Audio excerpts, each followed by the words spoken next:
Mas essa noção de mercados como processo, ninguém aprende isso nos cursos de microeconomia. Eu acho uma coisa completamente errada. Isso devia ser ensinado desde cedo, porque é assim que o mundo real funciona. O que a gente aprende lá no curso micro? Você tem um mercado em equilíbrio, aí de repente a demanda se desloca para cima por uma razão qualquer, aí o preço passa de um ponto para outro, aumenta o preço, né? Imediatamente. Imediatamente. Na verdade, não é imediatamente. Num primeiro momento em que a demanda aumenta, o preço praticado ainda é o preço antigo. Só com o decorrer do tempo é que os compradores e vendedores vão descobrir que agora, né, tem uma demanda maior. Quem vende vai descobrir, pô, posso aumentar o preço que eu vou continuar vendendo. E quem compra também vai aceitar, porque houve um aumento da demanda. Mas leva tempo. E quando você vai chegar no outro ponto de equilíbrio, criado pelo deslocamento da demanda, ele já não vai ser certamente um ponto de equilíbrio, porque outras coisas com toda certeza vão mudar. Isso é o processo de mercado. Uma segunda ilustração que eu acho importantíssima, essa então diferencia a escola austríaca de todas as outras correntes. É a estrutura de capital, também conhecida como triângulos de Hayek. Ou vetores, olha que eu botei vetores entre aspas, tá? Para não parecer que é cálculo matemático que a gente está fazendo aqui. Um bem começa a ser produzido ali do lado esquerdo, o início da produção do bem. Depois, ele é um bem em elaboração, vai passando por todas as etapas da estrutura de produção ou estrutura de capital. A estrutura de capital é todo esse desenho aqui. E observa que eu fiz de propósito as larguras diferentes, porque a largura de cada retângulo mede o tempo gasto no processo produtivo. Em algumas etapas da cadeia produtiva, o tempo é menor do que em outras para produzir aquele bem. Então, supõe, por exemplo, a produção de um automóvel. Aqui nessa etapa, por exemplo, você tem alguma coisa que ainda não é um automóvel, mas já tem algum valor. Já tem algum valor. E o que é a estrutura de capital? A estrutura de capital é esse conjunto de retângulos no meu desenho, em que cada estágio ou etapa da cadeia de produtivo aplica recursos para produzir alguma coisa. Esses recursos são o tempo, o capital, o trabalho, a criatividade, são os fatores de produção. Então, quando o austríaco está falando de estrutura de capital, ele não está falando só de máquinas, equipamentos, construções, ele está falando disso tudo, ele está falando de tempo, está falando de mão de obra, está falando de máquinas, está falando de tecnologia, está falando de capital humano. Essa teoria foi desenvolvida pelo von Baver. O Hayek, nos anos 30, talvez, para se fazer entender em Londres, simplificou e construiu uns triângulos que ficaram conhecidos como triângulos de Hayek, que, aliás, ninguém conseguiu entender na época, na London School. Como até hoje eles não entendem muitas coisas dos austríacos e continuam falando que o gasto do governo ajuda a recuperar as economias, né? Olha o que acontece com esses vetores da produção. Bom, são vetores, grandezas vetoriais, porque tem as características dos vetores. Módulo, que é o comprimento, direção e sentido. O sentido da produção. Olha como é que se dá a produção de um bem. Vou colocar ali passo a passo. Olha para o gráfico que vai aparecer agora uma animação. O bem está sendo produzido, está sendo elaborado, até chegar lá no consumo final. Pronto, o automóvel ficou pronto. Quanto tempo levou isso? Não sei, 5 meses. Aí uma pergunta que você tem que fazer agora. Você começa a fazer o automóvel hoje. Ele vai estar na agência daqui a 5 meses. Como é que vai estar a demanda daqui a 5 meses?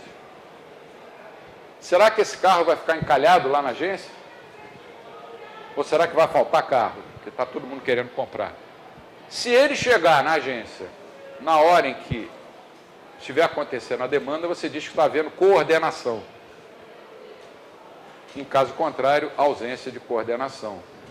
E no sentido, então você pode traçar, desculpe, um vetor, que é o chamado triângulo de Hayek, que alguns autores, como Mark Scusen, por exemplo, chama de vetor de oferta.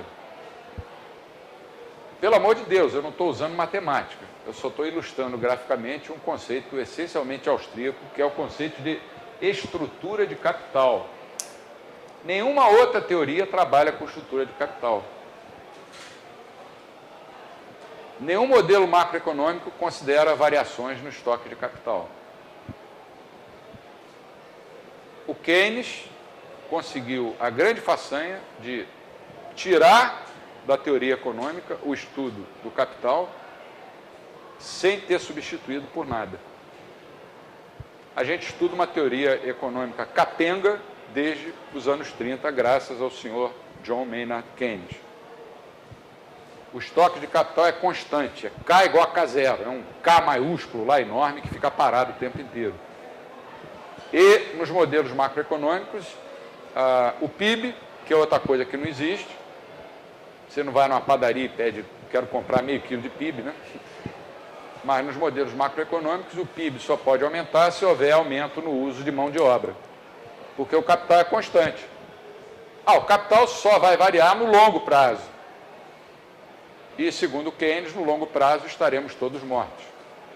Isso é uma verdade, claro, no longo prazo todos estaremos mortos. Agora, revela, por outro lado, uma filosofia da cigarra e uma condenação à formiga. Poupança é ruim para o Keynes, investimento é bom porque é gasto. E toda a tradição da escola austríaca, desde o São Tomás aos pós-escolares, a tradição católica, depois vieram o Adam Smith, os protestantes, toda a tradição da filosofia moral aplicada à economia dizia: poupar é uma virtude, gastar é um vício. O Keynes virou isso de cabeça para baixo, propositalmente, conforme o Paul Johnson demonstra, por exemplo, no livro dele, Tempos Modernos. Sentido do consumo, agora é o contrário. Agora o sujeito vai na agência e compra o carro dele.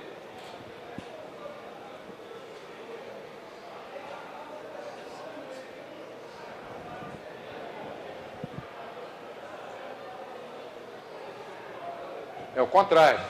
Agora você pode traçar um vetor de demanda, VD. E o que pode acontecer com esses dois vetores? Olha que análise interessante.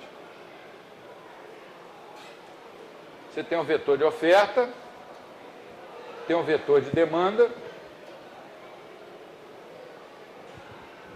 Quando existe coordenação em todo o sistema econômico, que o Mises chamava de economia uniformemente circular, nós vamos ter alguma coisa desse tipo. O vetor de oferta, o vetor de demanda, os dois não apenas são paralelos, mas coincidem. Isso quer dizer que em cada etapa da cadeia produtiva, lembra que aqui tem um monte de retângulozinhos que vão aumentando as suas alturas. Em cada etapa da cadeia produtiva você tem oferta igual a demanda. É uma construção, uma economia uniformemente circular, uma construção imaginária. Mas a coordenação se daria se isso estivesse acontecendo. E você pode ter, normalmente, ausência de coordenação. Por exemplo, isso é uma das possibilidades. À direita do ponto R, você teria excesso de oferta, porque a curva verde está mais alta que a curva vermelha. E à esquerda do ponto R, você teria excesso de demanda. A economia está trabalhando sem coordenação. Isso é um dos pontos mais importantes da teoria austríaca dos ciclos econômicos.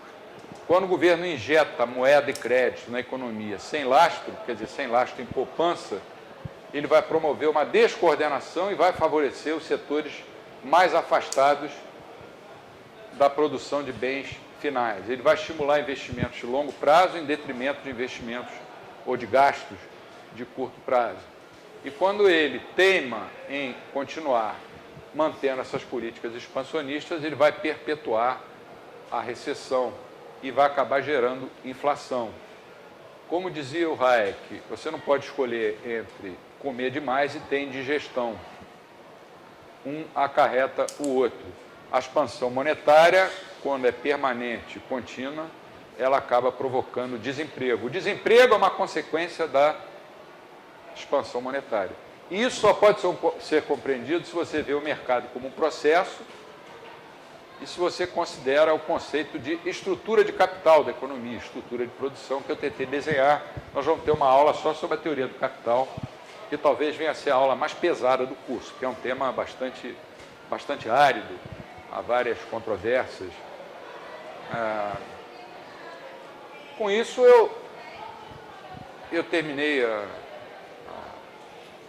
a parte teórica da aula de hoje. A gente tem um tempo aí para responder a 50 perguntas, sei lá, o que vocês... Justamente não entendi esse final, a relação entre o desemprego e o excesso de oferta monetária, e particularmente é importante para mim, porque eu estou traduzindo um texto exatamente sobre isso nesse momento. Então, se você puder me dar uma luz a respeito, eu agradeceria.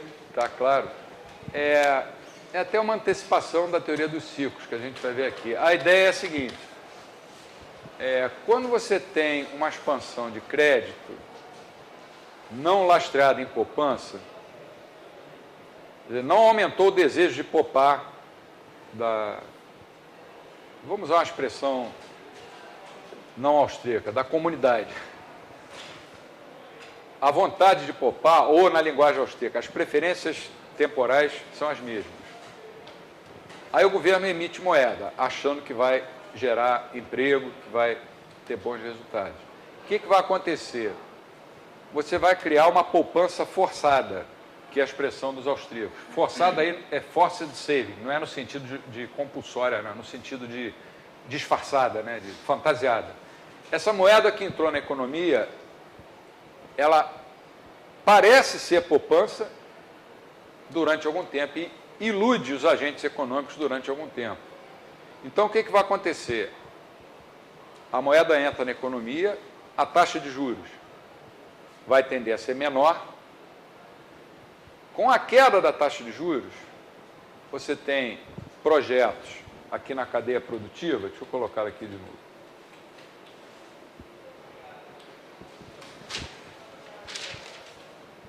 De longo prazo, que são os bens mais afastados do consumo final, e tem projetos mais de curto prazo, que são esses setores mais ligados ao consumo final. Quando a taxa de juros cai, ela afeta toda a economia.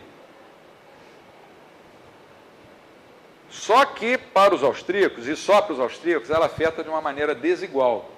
Na macroeconomia, não. Quando a taxa de juros cai, é bom para todo mundo. Quando ela sobe, é ruim para todo mundo. Por que ela afeta de maneira desigual? Agora eu vou tentar responder a tua dúvida. Porque os projetos de longo prazo vão ser beneficiados, os projetos de médio prazo também, e os projetos de curto prazo. Só que os projetos de longo prazo vão ser mais beneficiados do que os projetos de curto prazo. Uma queda na taxa de juros, sei lá, de 2%, vai beneficiar muito mais um projeto de 12 anos de maturação do que um projeto de 1 ano. Deu para entender? Então, vai haver um incentivo para o alargamento dessa estrutura de capital. Você vai criar mais estágios aqui ao longo da cadeia produtiva. Isso, no início, é bom. É bom porque, se você olhar para o PIB, que é um agregado, o PIB está crescendo. Mas vai chegar um ponto em que aquela moeda fantasiada de poupança vai mostrar que não era poupança, que era só créditos, papéis pintados com a cara do George Washington. Ou uma onça, no caso brasileiro.